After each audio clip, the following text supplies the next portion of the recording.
So, Tradeables. This circle represents, the inner circle here represents the scope of the negotiation. And the scope of the negotiation is, the scope is the scope. We're speaking about a particular amount of topics. They've got 2 or 3 topics that they want to speak about. We've got 1 or 2 topics that are important for us, and that makes up the entire scope of our negotiation. So what happens within this process? Or what is the agreement at the end? Yeah? This is the agreement. Yeah? But generally speaking, this will be our bottom line, and this will be their top line. So what do people do? What's the famous word that people use to get out of this situation? Our bottom line, they can't deal with it. Their top line, we can't deal with it. What is the result? Negotiation, which results in a compromise. And the word compromise is the way that people move forward. Unfortunately, a compromise, the very nature of the word suggests, I have to give a little bit up of what I wanted. I have to compromise. I have to give away a little bit of the stuff that I wanted, and they have to give away a little bit of the stuff that they wanted. Yeah? There is another word for this. It is a lose-lose negotiation. Isn't that great? A lose-lose negotiation. It's very positive, but at the end of the day, we both gave a little bit up. Yeah?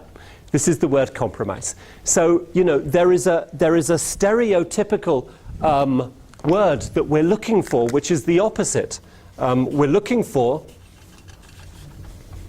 win-win. That's the, you've all heard of the phrase win-win negotiation, but it's actually a little bit more difficult to achieve than at first sight. And the way that we're going to achieve it is through the following. These things here are what we call tradeables. And tradeables are designed to increase the scope of the negotiation. So they are additional things that you, in your preparation stage, you prepare them for them, you design them, and they are out of scope. They're not part of this scope. So they are additional things that come into the negotiation which you can offer or which you can request. And these things have the intention of changing the scope of the deal. Any examples? What is something that you can offer on top of the scope of the negotiation? Maybe an exclusivity. So, exclusivity has not been a part of the discussion until now. So you create an exclusivity package and it becomes one of the tradeables that you're going to offer within this negotiation. It comes with a price tag. You need to ask for something for it in return, but it's something that you will add into the mix. What else can you add into the mix? Like giving extra push goals, extra promoters. Sure. So promotion or promoters have not been a part of the deal so far. They've not been a part of the discussion. So you create a package of promotion activity and bring it into the negotiation. And why do you bring it into the negotiation? To increase the scope and to move things forward, so that when you hit a block in the negotiation, you can say, hang on guys, we're not finished yet.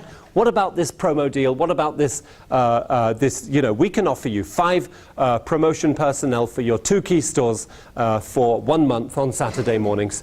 How about that? Does that make us move forward? Does that solve the problem that we've got at the moment? And they say, yes, that's great, good, because we will ask for something in return. Yeah? If you can do this for us, then we can give you these promotion personnel. What else could be an example of a tradable? First to market. First to market. Yeah. So is that what you said? Yeah. So first to market, which means everybody else is going to come online with this product, but you get it first. How long do you get it for? This is a subject of negotiation. This is, the first to market on a particular product. We use it as a tradable. So it's out of scope and we make it in scope. It becomes an additional topic. Okay? So this is the context of a tradable. one lovely example that I have is the customer turned round and said, you know, we are willing to let this deal go forward on one condition. If you give us Sally, we'll sign the deal.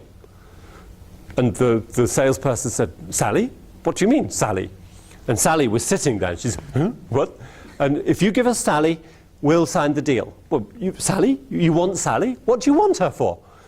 But you can't have her. How long do you want her? What do you want her for? And Sally's going, hang on a second, you're speaking about me here.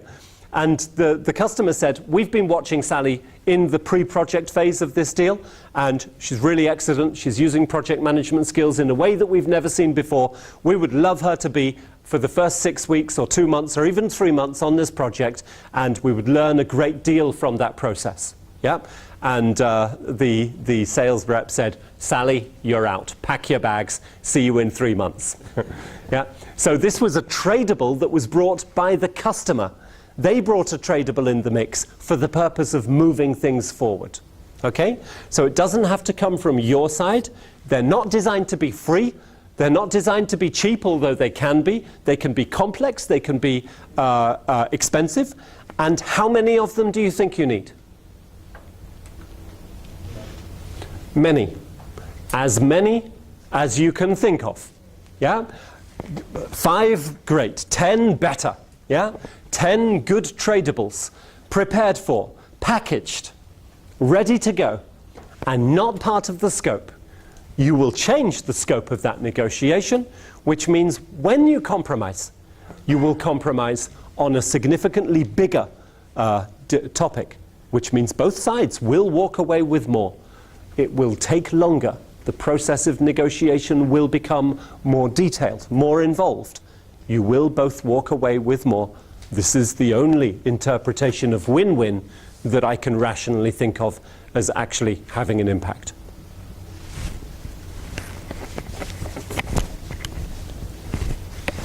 I lost my didgeridoo. Huh? Oh, it's behind there. Okay. I can't just say stop and it just stops.